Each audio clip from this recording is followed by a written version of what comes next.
Hello everyone. आज family Poaceae, इसको हम ग्रैमिनी फैमिली के नाम से भी जानते हैं। पहले इसका पुराना नाम था ग्रैमिनी, लेकिन बाद में आईसीबीएन के नियम के आधार पर जो रूल्स चेंज हुए, Indian code of botanical nomenclature, उनके आधार पर फिर इसको नया नाम दिया पोएसी। ये पहले भी मैंने आप पहले लेक्चर में भी बताया है कि इनके जो नाम है वो क्यों चेंज किए गए थे, क्योंकि जो भी फैमिली थी आईसीबीएन के नियम के अनुसार किसी भी फैमिली के नाम के पीछे जो सफिक्स लगाया जाता है उसमें CEAE आना चाहिए। और दूसरा जो फैमिली है उसका नाम एक जीनस से स्टार्ट होना चाहिए। तो इसमें जो पोआ है it is a plant of family Gramineae, इसलिए इसको नाम दिया गया पोएसी फैमिली। इस फैमिली को हम कॉमनली ग्रास फैमिली के नाम से भी जानते हैं, क्योंकि ज़्यादातर जो ग्रासेस हैं वो इसी फैमिली को बिलोंग करती हैं। इसके अलावा is one of the most important plant wheat, गेहूं इसी फैमिली में आता है, तो इसको हम वीट फैमिली के नाम से भी जानते हैं। जितने भी सीरियल्स जो भी हम खाते हैं वो सब इसी फैमिली में आते हैं, तो इसको हम सीरियल फैमिली भी कहते हैं। जैसा कि पहले भी आपको फैमिलीज, इससे पहले जो फैमिलीज पढ़ाई गई उसमें सबसे पहले बताया था, जब भी हम कोई फैमिली पढ़ते हैं तो सबसे पहले हम उसका क्लासिफिकेशन देखते हैं या सिस्टमेटिक पोजीशन देखते हैं, वर्गीकृत स्थिति क्या है। नॉर्मली क्योंकि हम बेंथम हुकर के वर्गीकरण को फॉलो करते हैं, तो बेंथम हुकर के वर्गीकरण के अनुसार यदि फैमिली पोएसी की वर्गीकृत स्थिति देखें तो ये एंजियोस्पर्म में आता है।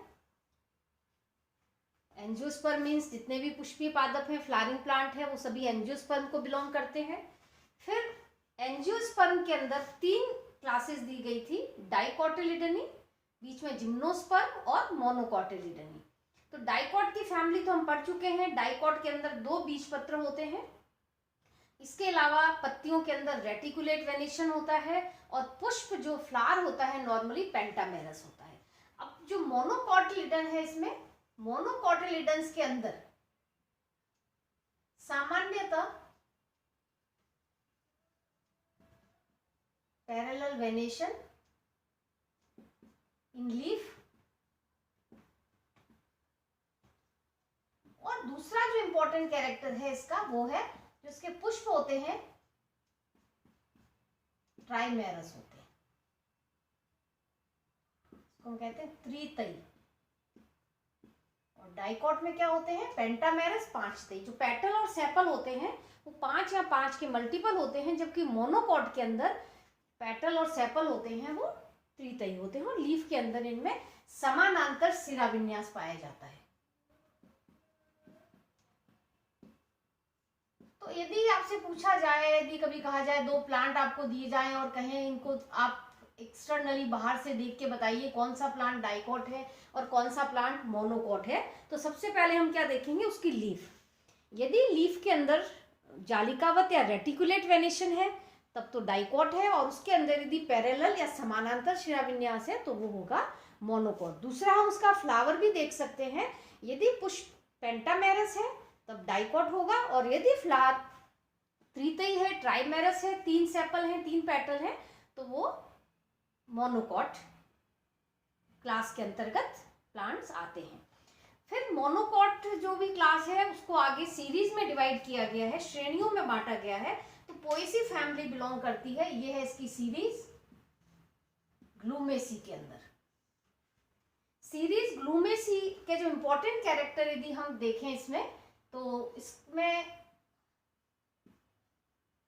पेरियंथ काफी रिड्यूस्ड होता है। पहले ही बताया था, जो इससे पहले हम एक फैमिली पढ़ चुके हैं मोनोकॉट की, लिलियेसी फैमिली, जिसमें पेरियंथ कब हम कहते हैं, जब कैलिक्स और कोरोला अनडिफ्रेंशिएटेड होते हैं, अविभेदित होते हैं, वो एक चक्र में होते हैं या अनुपस्थित होते हैं, तो उसको हम कह देते हैं पेरियंथ। और यदि चारों चक्र होते हैं, कैलिक्स, करोला, बाह्यदल पुंज, दलपुंज, और यदि ये क्लियरली डिफ्रेंशिएटेड नहीं होते हैं, विभेदित नहीं होते हैं, तो उसके लिए हम टर्म काम में लेते हैं पेरियंथ, काम में ले देते हैं। या फिर ये जो इसका पेरियंथ है वो शल्की होता है, स्केली होता है, और इंपॉर्टेंट कैरेक्टर इसमें जो उसका पुष्पक्रम है स्पाइक के रूप में होता है, कनिष्क के रूप में पाया जाता है। ग्लूमेसी के अंदर जो ओवरी होती है यूनिलॉक्यूलर, यूनिलॉक्यूलर मीन्स एक कोष्ठी, एक ही चैम्बर होता है और उस कोष्ठक के अंदर सिंगल ओव्यूल पाया जाता है। तो ये कुछ इंपॉर्टेंट कैरेक्टर हैं सीरीज ग्लूमेसी के। ग्लूमेसी में आती है फैमिली पोएसी। पोएसी फैमिली के यदि कुछ इंपॉर्टेंट कैरेक्टर्स हम देखें,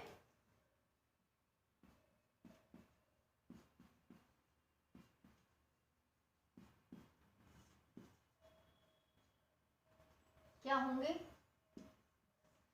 इस फैमिली के अंदर? जो पोएसी फैमिली है, जिसको हम ग्रास फैमिली के नाम से भी जानते हैं, तो सबसे इंपॉर्टेंट जो चीज आती है वो है इन्फ्लोरेसेंस। जो पुष्पक्रम है इसका वो होता है spike of spikelet. Compound spike भी इसको हम कहते हैं। बहुत सारे स्पाइकलेट मिलकर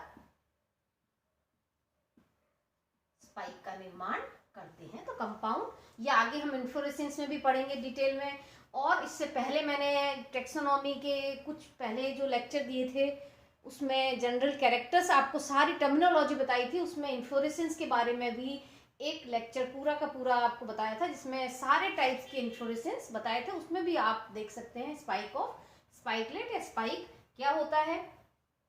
दूसरा, इसके पेरियंथ पाया जाता है, इसको हम परिदल पुंज कहते हैं। पेरियंथ की एक इकाई को हम टेपल कहते हैं। जिसमें टेपल होते हैं नॉर्मली 2 होते हैं, संख्या में 2 टेपल पाए जाते हैं। और ये जो टेपल है वो काफी रिड्यूस होते हैं और इन रिड्यूस टेपल को लॉडिक्यूल कहते हैं। तीसरा इंपॉर्टेंट कैरेक्टर यदि इसमें देखें तो जो एंथर होते हैं, परागकोश होते हैं, उनमें वो वर्सेटाइल होते हैं, कहते हैं मुक्त दोली। हिंदी में नाम से पता चल रहा है कि जो एंथर्स होते हैं, परागकोश होते हैं, वो मुक्त दोलन करते हैं। क्या मतलब है इसमें? जो 2 स्टेमन्स होते हैं उनके एंथर लोब काफी बड़े होते हैं और एक पॉइंट पे इनका जो फिलामेंट है वो जुड़ा हुआ होता है। एंथर में नॉर्मली 2 पार्ट होते हैं, एंथर लोब और फिलामेंट। तो इसमें जो एंथर लोब्स काफी बड़े होते हैं और जो फिलामेंट है वो एक सिंगल पॉइंट से जुड़ा होता है। तो वो लेफ्ट और राइट जब भी विंड के साथ में इसका मूवमेंट होता है, तो इसलिए इसको हम वर्सेटाइल या मुक्त दोली कहते हैं। इससे सीसॉ टाइप मूवमेंट इसका होता है। और हम देख सकते हैं इसमें जो इंपॉर्टेंट कैरेक्टर है स्टिग्मा,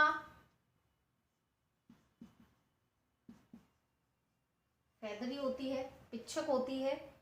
और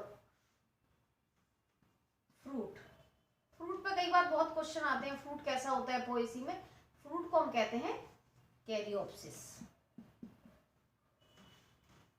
कैरियोप्सिस का क्या मतलब होता है? कैरियोप्सिस का मतलब ये होता है कि इनकी जो सीड कोट होती है, बीज का आवरण होता है, और ओवरी वॉल या फ्रूट वॉल, इनमें there is no difference.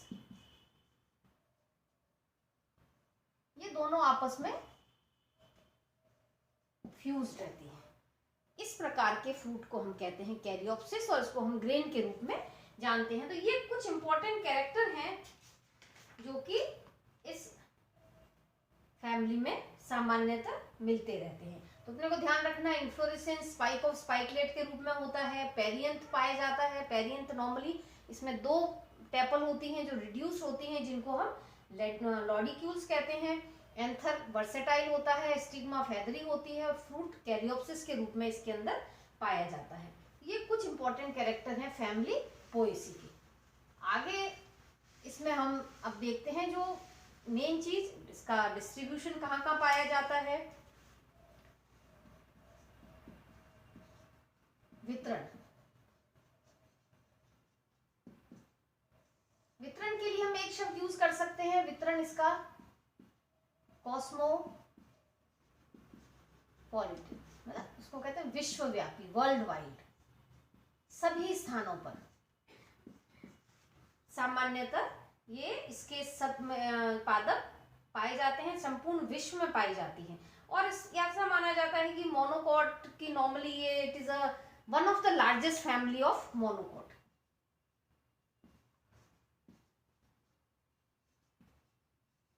Largest family of monocot, monocot की एक बहुत बड़ा कुल है इन angiosperm.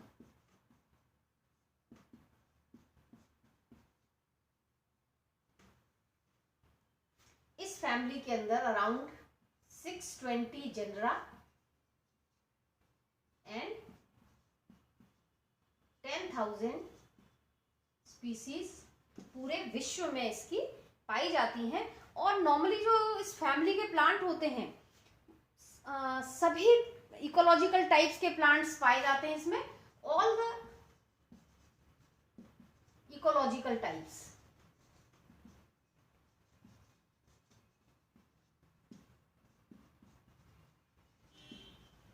Plants are present in this family, जिसमें हम कह सकते हैं हाइड्रोफाइट्स भी होते हैं, कुछ प्लांट्स ऐसे होते हैं जो जल में पाए जाते हैं, जीरोफाइट्स भी होते हैं, मरुद्भिद आवास में पाए जाने वाले भी होते हैं, एंड मीजोफाइट्स के रूप में भी पाए जाते हैं। हाइड्रोफाइट जलीय पादप हो गए, जीरोफाइट मरुद्भिद पादप हो गए, मीजोफाइट जिसको हम कहते हैं समोद्भिद। तो सामान्यतः जो प्लांट होते हैं इनके वो मीजोफिटिक होते हैं। मीजोफाइट का मतलब ये है कि ये न तो बहुत ज़्यादा एक्वेटिक हैबिटेट्स के अंदर होते हैं, ना बहुत ज़्यादा ड्राई हैबिटेट में होते हैं, नॉर्मल कंडीशंस के अंदर इसके ज़्यादातर प्लांट्स पाए जाते हैं। इंडिया के अंदर नॉर्मली 850 स्पीसीज इसकी इंडिया में पाई जाती हैं। इसके लिए हम कह सकते हैं कि ये जो फैमिली है, फैमिली पोएसी, जिसको हम ग्रास फैमिली या वीट फैमिली कहते हैं, ये बहुत डिफरेंट एनवायरनमेंट में it show the great adaptability under the most varied condition. मतलब आप कह सकते हो कि आर्टिक रीजन से अंटार्कटिक रीजन में भी मिलती है, और सी लेवल से लेकर यदि माउंटेन तक भी जाएं तो इसके प्लांट हमें सब जगह पर मिल जाते हैं। तो ये जो फैमिली है वो डिफरेंट हैबिटेट्स के अंदर बहुत सारे आवासों में इस फैमिली के प्लांट नॉर्मली पाए जाते हैं। नेक्स्ट हम स्टार्ट करते हैं इसमें वेजिटेटिव कैरेक्टर्स पहले, और उसके बाद इसके floral character. Important vegetative characters कौन कौन से होंगे?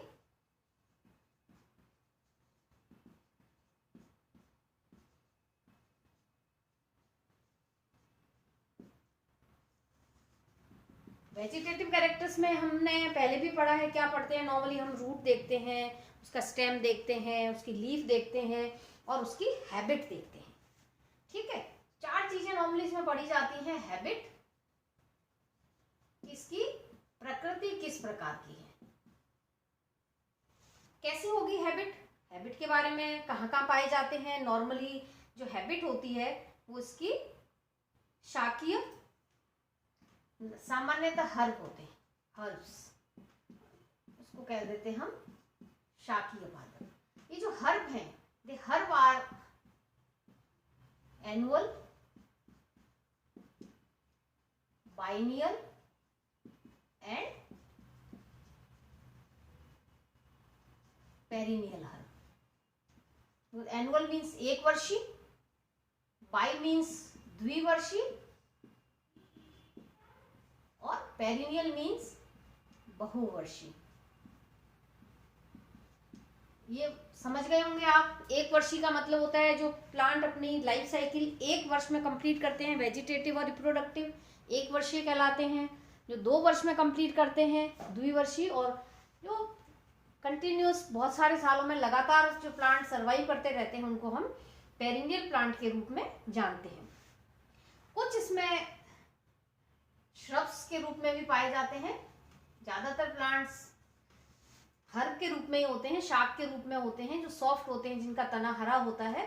श्रब्स के रूप में भी पाए जाते हैं। तो श्रब्स के रूप में जो प्लांट है या स्मॉल ट्री जिसको हम कह सकते हैं, बैम्बूसा, बैम्बू एंड डेंड्रोकैलेमस।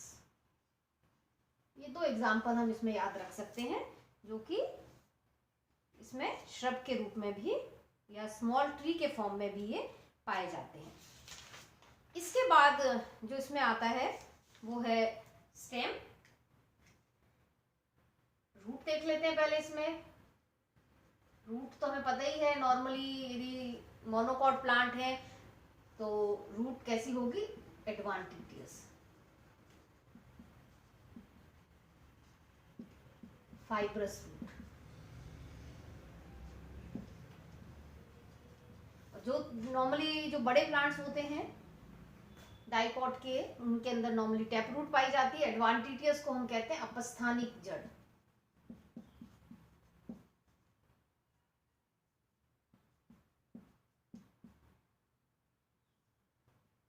रेशेदार, फाइब्रस मीन्स रेशेदार जड़ पाई जाती है।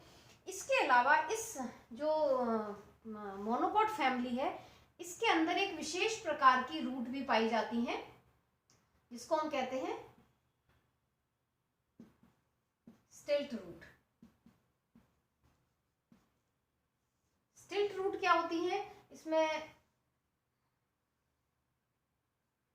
नॉर्मली स्टेम होता है, उसमें जो लोअर नोड होता है, उस नोड से रूट्स अराइज होती हैं, रूट बाहर की तरफ निकलती हैं, तो उसको हम क्या कहेंगे? स्टिल्ट रूट कहते हैं। और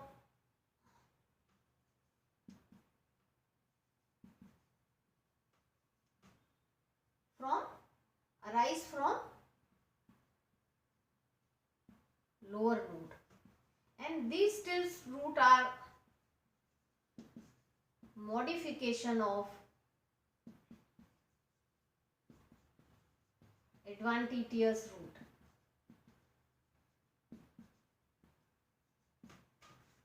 ये पहले भी हमने पढ़ा हुआ है, और ये नॉर्मली किसमें मिलती है?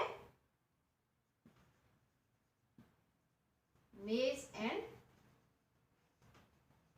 शुगर केन के अंदर, मक्का के अंदर और गन्ने के अंदर मिलती है। और स्टिल्ट रूट का क्या काम है? दे हेल्प, सपोर्ट में मदद करती हैं, उसको सेट करने में प्लांट को। लोअर नोड से जो एक्स्ट्रा रूट्स निकलती हैं उनको स्टिल्ट रूट कहते हैं, और ये मॉडिफिकेशन एडवांटिटियस रूट का, और ये मेज और शुगर केन के अंदर नॉर्मली पाई जाती है। इसके बाद वेजिटेटिव कैरेक्टर में हैबिट हो गई, रूट हमने देख ली इसकी। नेक्स्ट इसमें आता है स्टेम। तो स्टेम कैसा होगा? स्टेम नॉर्मली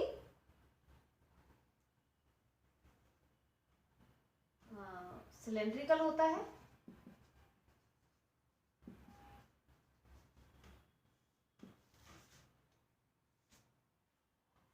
और अंडरग्राउंड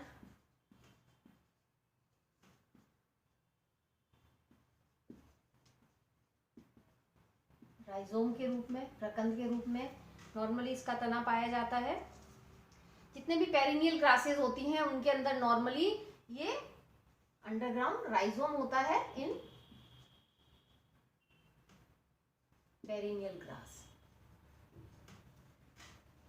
सिलेंड्रिकल होता है इसके अंदर, ग्लैब्रस होता है, एरियल भी होता है। इसमें एक और इम्पॉर्टेंट चीज मैं आपको बता दूं, स्टेम के अंदर जॉइंटेड स्टेम पाया जाता है।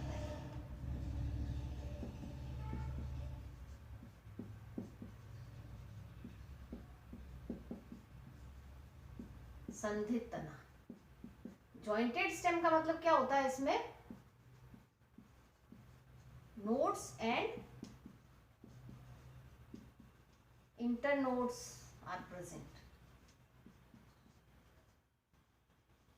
ठीक है, ये जो मेनली स्टेम होता है, इसमें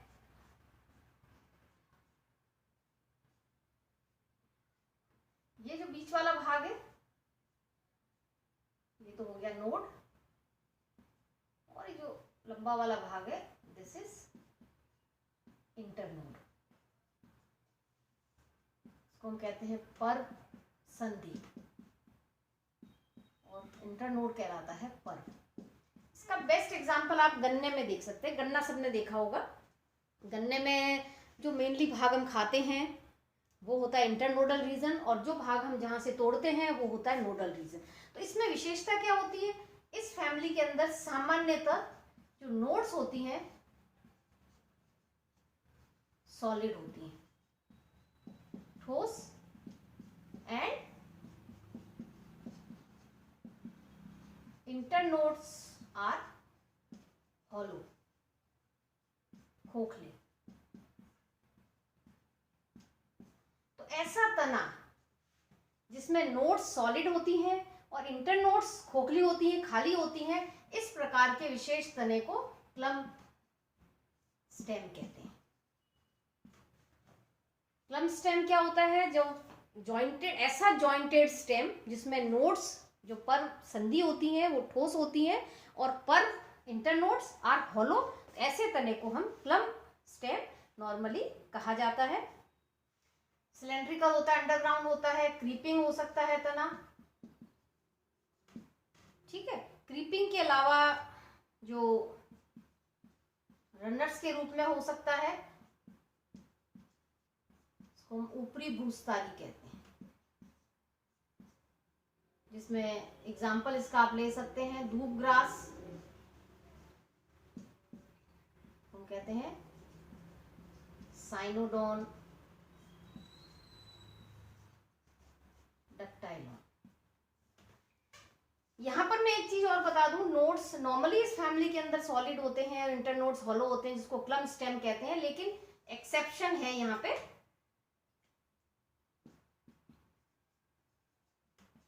अपवाद क्योंकि सभी में होते हैं, तो यहाँ हम लिख सकते हैं मेस एंड शुगर केन। मेज और शुगर केन के अंदर both nodes and internodes are solid, ठीक है। तो हमने देखे स्टेम नॉर्मली इसका सिलेंड्रिकल होता है, नॉर्मली पेरिनियल ग्लासेस के अंदर अंडरग्राउंड राइजोम के रूप में होता है। तना क्रीपिंग भी होता है, रनर्स के रूप में भी पाया जाता है, और जो इम्पोर्टेंट कैरेक्टर है इसमें, तना इसका जॉइंटेड होता है, संधित तना होता है। क्लम्प को भी हम ये कहते हैं जॉइंटेड स्टेम, संधि तना। तो नोड्स जब जो पर्व संधियां होती हैं वो ठोस होती हैं और इंटरनोड्स खोखले होते हैं, हॉलो होते हैं, जो बीच में से खाली होते हैं। ऐसे तने को क्लम्प स्टेम कहा जाता है। लेकिन मक्का के अंदर और शुगर केन के अंदर नोड्स और इंटरनोड दोनों ही सॉलिड होते हैं। तो अब नेक्स्ट स्टेम के बाद, स्टेम के हमने मेन कैरेक्टर्स देख लिए, और इसके बाद आता है वेजिटेटिव कैरेक्टर्स में लास्ट लीफ, पत्ती। पत्ती नॉर्मली एक्स स्टिप्यूलेट, अनुपर्णी और ऑल्टरनेट होती है।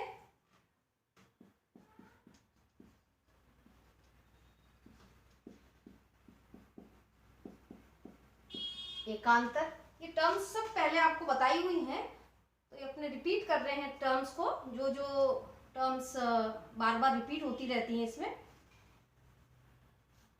इसके अलावा लीफ का इंपॉर्टेंट कैरेक्टर आपको पहले ही बता दिया था, पैरेलल, वेनेशन, समानांतर, शिराविन्यास होता है इसके अंदर, और जो लीफ होती है वो लीनियर इन शेप, एक रेखा के रूप में होती है, रेखीय पत्ती कहते हैं जिसको। ग्रासेस की लीफ आपने देखी होगी, इस तरह से होती है। इसके अलावा जो इसकी लीफ है, इसमें एक और विशेषता होती है, इसके लीफ शीथ और लेमिना। लीफ शीथ को हम कहते हैं पर्णाच्छद, और लेमिना को हम कहते हैं पर्णफलक। ये चौड़ा वाला जो भाग होता है,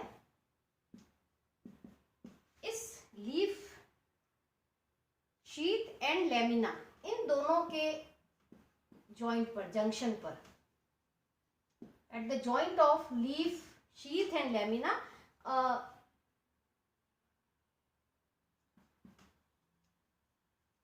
tongue like structure is present, इसको हम कहते हैं लिग्यूल पाया जाता है। लिग्यूल क्या करता है? It check the entry of water in leaf sheath. ठीक है, तो इंपॉर्टेंट कैरेक्टर क्या हुआ इसमें? जो लीफ शीथ होती है, पर्ण का अच्छद होता है, और लेमिना, उनके जॉइंट पर नॉर्मली जीभ के समान, जीभ के आकार का स्ट्रक्चर पाई जाती, संरचना पाई जाती है, जिसको हम कह देते हैं लिग्यूल। लिग्यूल का काम है ये पानी के अंदर प्रवेश को चेक करता है, रोकता है। और जो इसकी नॉर्मली लीफ होती हैं, ग्रासेस की रफ होती हैं, हेयरी भी होती हैं, और सेसाइल होती है। जो व्रंत होता है वो सामान्यतः लीफ के अंदर नहीं पाया जाता है। तो ये हमने कुछ इंपॉर्टेंट कैरेक्टर देखे। वेजिटेटिव कैरेक्टर में हैबिट क्या होती है, रूट किस प्रकार की पाई जाती हैं, विशेष प्रकार की स्टिल्ट रूट इसके अंदर मिलती हैं, जो मॉडिफिकेशन है एडवांटिटियस रूट का। स्टेम पाया जाता है, स्टेम की विशेषता ये है कि स्टेम इसका नॉर्मली जॉइंटेड होता है, और लीफ लीनियर होती है, और इनके अंदर पैरेलल वेनिशन पाया जाता है। वेजिटेटिव कैरेक्टर्स के बाद हम नेक्स्ट देखेंगे इसमें फ्लोरल कैरेक्टर्स।